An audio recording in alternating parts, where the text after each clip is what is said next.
9 missing persons who vanished in southern Mexico in February have been found dismembered alongside a highway in San Jose, Miahuatlan. The disturbing discovery was made roughly 175 miles outside Mexico City, along the border of Puebla and Oaxaca states. 4 of the bodies were found in the trunk of an abandoned car, while the other 5 were found beneath a tarp. The victims' hands were found inside a bag alongside their brutalized remains. According to authorities, the murders are believed to be the handiwork of a drug cartel. Some news reports claim that the victims were all students who traveled from Tlaxcala to Oaxaca's beaches for vacation. Other sources state that the individuals were all members of the Los Zacapochtlas crime syndicate. They had been reported missing 3 days prior to the discovery of their bodies, and the nature of their deaths indicates cartel involvement. Law enforcement has identified 8 of the 9 victims as 29-year-old Angie Lizeth, 19-year-old Brenda Mariel, 23-year-old Jacqueline Eilert, 28-year-old Noemi Yamileth, 21-year-old Leslie Noya Trijo, 28-year-old Raul Emmanuel, Ruben Antonio, and Rolando Armando. Number 14. Ryan L. Jefe wedding. 43-year-old Canadian former Olympic snowboarder Ryan L. Jefe wedding has been named as one of the FBI's 10 most wanted fugitives. He's accused of running a massive drug operation which trafficked dozens of tons of cocaine to Canada by way of California and Mexico, resulting in several deaths. According to U.S. federal prosecutors, 2 Canadian nationals were murdered in a case of mistaken identity as retribution for a stolen drug shipment. Wedding also allegedly killed his competitors. Meanwhile, the drug ring reportedly moved an estimated 60 tons of cocaine annually. While investigating the alleged syndicate, the FBI seized weapons, ammunition, drugs, and more than $3 million in cryptocurrency. Wedding, who competed in the 2002 Winter Olympics, is among the more than 16 suspects who have been charged in connection with the group's illicit activities. Unlike many of his co-defendants, however, he remains at large. The Department of State is offering a $10 million reward for information leading to Wedding's capture and has warned the public that he is considered dangerous. Number 13. Nikita Casap.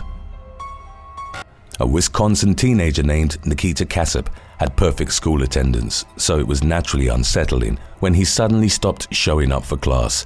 His 2-week-long absence, along with suspicious text messages from his father's phone, prompted school officials to request a welfare check on February 28th. Police paid a visit to the family's Waukesha home, where they found the murdered bodies of Nikita's mother, Tatiana, and his stepfather, David Mayer. Nikita himself was nowhere to be found, prompting an immediate search for the missing teen. He was taken into custody later that day during a traffic stop in Waukene, Kansas, roughly 850 miles from Waukesha. The high schooler was driving his stepfather's sedan with the family dog inside and had a gun in his possession. Nikita was arrested on suspicion of theft and operating a motor vehicle without the owner's consent. He has yet to be charged in connection with the double homicide that occurred back at his home.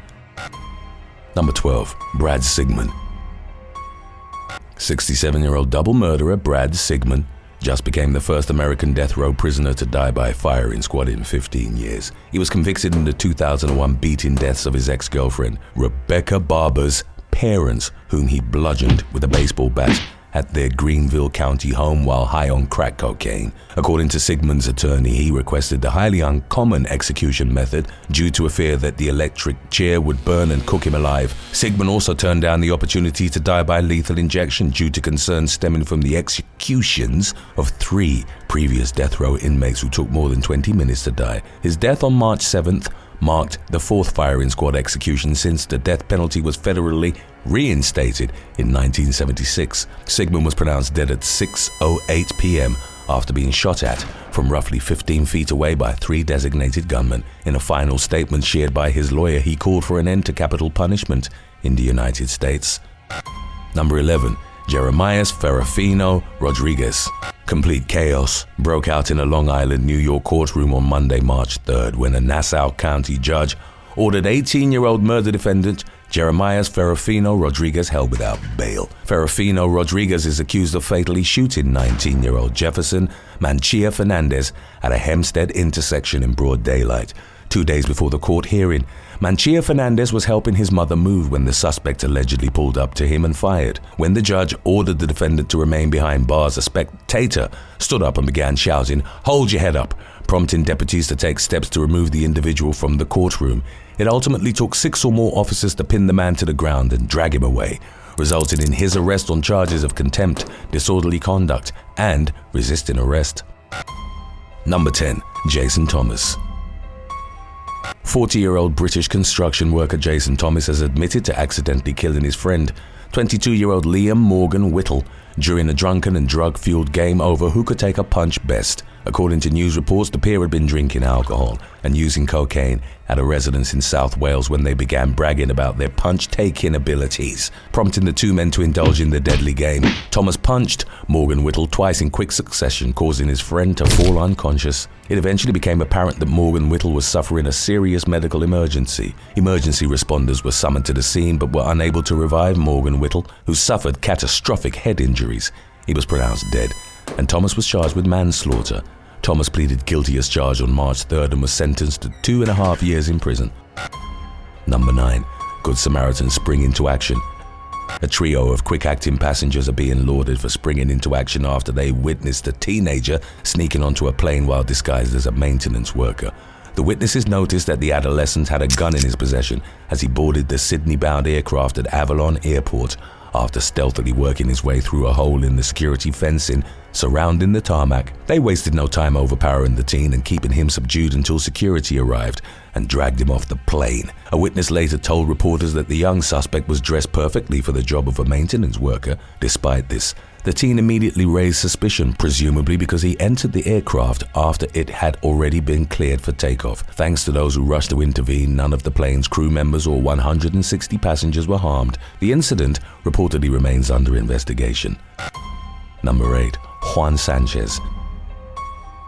A 48-year-old grandfather was fatally shot outside his California home while trying to stop thieves from stealing a catalytic converter. Juan Sanchez was leaving his Inglewood home for his job shortly before 3:30 a.m. when he noticed the suspects near his neighbor's vehicle. Surveillance footage shows Sanchez approaching the vehicle as one of the thieves began sawing away at the undercarriage. One of the suspects threatened Sanchez with a metal bar, but Sanchez refused to back down. He attempted to flag down a passing county vehicle, but it kept driving. Just moments later, one of the thieves shot Sanchez in the chest. The suspect sped away from the scene, leaving him to die in the street, and the perpetrators remain at large. Number 7. Anthony Avila-Puebla. A Chicago area couple were in the middle of their wedding ceremony when their house was blown up by one of their guests who had slipped away during the vows. Tom Davis and Eleni Vretos had no insurance on the Cicero home, which exploded courtesy of 31-year-old Anthony Avila-Puebla, whose body was found in the rubble. The couple learned of the blast just minutes after saying their vows. Vretos later told reporters that she ran to the scene in her wedding gown and watched her uninsured home burn from a neighbor's yard. According to police, Avila-Puebla was in a relationship with someone who lived in the household. Law enforcement declined to go into further detail regarding the nature of the relationship. Surveillance footage reportedly shows Avila-Puebla removing 2 jugs of some type of accelerant from his car, which was parked less than a block away from the home. He entered the home and never came back out. 11 families have been displaced as a result of the explosion, and the newlywed couple's 6 cats are missing. Number 6. Josephine Santiago.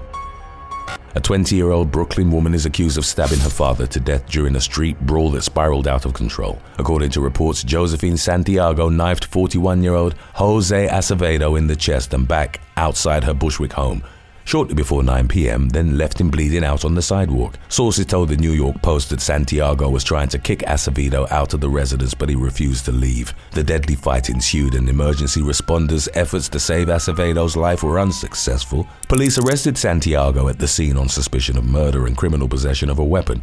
She has no prior arrests, while the victim, Acevedo, reportedly has 45 prior arrests on his record, including multiple gun and drug raps. Number 5. Kyle Clifford, Louise Hanna, and Carol Hunt were brutally murdered in their Hertfordshire English home at the hands of Louise's ex-boyfriend, 26-year-old former soldier Kyle Clifford. Do you accept, Kyle, that based on the evidence, that this is a premeditated murder of 3 people? Do you accept that you have meticulously planned this murder from the moment that you split up the boys? So the moment that she sent you that text message at the end of June, you began to plan her murder. Yes? It's evident quite clearly from your purchase of the crossbow, from your purchase of the additional bolts, from the purchase of the gun and the knife, in the 2 weeks leading up to the murders. Do you agree? Recently released details revealed a detailed timeline of the crime which occurred on July 9th, 2024. According to reports, Clifford entered the suburban home and stabbed 61-year-old Carol to death with a butcher's knife. He assaulted Carol's daughter, 25-year-old Louise, then executed Louise and her sister, 28-year-old Hannah, with a crossbow. Louise's body was found gagged and bound, indicating the horrifying extent of the suffering she endured prior to her death. The attack lasted an estimated 2.5 hours. Clifford pleaded guilty to the murders in January, but pleaded not guilty to the assault on Louise. He refused to attend his trial, but was found guilty by a jury and is currently awaiting sentencing, which is scheduled for next week. Number 4. Saffron Cole-Nottage. A British mother died after losing her footing and getting stuck along the shoreline as the high tide rose. An early March inquest has ruled. 32-year-old Saffron Cole-Nottage was walking with her dog and her daughter along a footpath at the base of a seawall in Suffolk, England, in early February, when she lost her footing after slipping on a path at the base of the seawall, falling onto the giant boulders below. She initially managed to pull herself up, but then slipped again on the large algae-covered stones, becoming trapped between them. Onlookers, including Cole-Nottage's daughter, tried frantically to get her unstuck, but to no avail. She drowned in the rising waters, and it was too late to save her by the time emergency responders pried her body free. The recent inquest ruled the mother of three's untimely demise as a tragic accident. Number 3. Trey Harris. A Kentucky schoolboy named Trey Harris died in March 2024 after eating what was initially thought to be a batch of tainted strawberries that were purchased at a school fundraiser. His untimely demise triggered a warning about the supposedly poisoned fruit, only for authorities to suspect that Harris died from an allergic reaction instead. Investigators later discovered that Harris had actually succumbed to an overdose of the deadly drug fentanyl. While searching the family's Hopkins County home, police found drugs and a gun, resulting in the arrest of Harris's stepfather, Antonio Person. Roughly a month after Harris's death, prosecutors charged Person with manslaughter in addition to drug trafficking charges that he was also facing for the amount of drugs that were found during the raid on the family's home. Person pleaded guilty to second-degree manslaughter, aggravated first-degree trafficking of fentanyl, felon in possession of a handgun, possession of marijuana, and 5 counts of possession of drug paraphernalia. He was sentenced this week to 25 years in prison. Number 2. June Fenton. 72-year-old June Fenton of Sarasota, Florida, is facing criminal charges for allegedly running over and killing 2 children. The deadly crash occurred on February 10th when a Lexus struck a family of pedestrians as they crossed the street. According to authorities, Fenton fled the scene but was cooperative with authorities after being identified as the suspect and tracked down. In early March, she was charged with 2 counts of leaving the scene of a traffic crash, resulting in a fatality, and leaving the scene of a traffic crash, resulting in injury. Fenton is currently out on bond and plans to plead not guilty, according to her attorney. Number 1. Justice Chimner. A seemingly remorseless Michigan teen was sentenced this week for the 2023 shooting death of a young man named Jack Snyder. Justice Chimner and his friend, DeWand Estes III, were walking home in Battle Creek in the rain when Snyder stopped and offered them a ride. The pair accepted the offer, then showed their appreciation, or lack of rather, by fatally shooting the Good Samaritan. Chimner, who was charged as an adult despite being younger than 18, pleaded guilty to an open murder charge in late 2024. As part of a plea agreement, he took full responsibility as the shooter and was sentenced to 35 to 60 years in prison. Estes, who claimed to be a mere bystander despite admittedly talking with one of his peers on Snapchat about stealing a car before the crime, received a blended juvenile and adult sentence. For the time being, he's being housed at a juvenile disciplinary facility. A hearing will be held every 90 days to check up on his progress and determine whether he's suitable for release.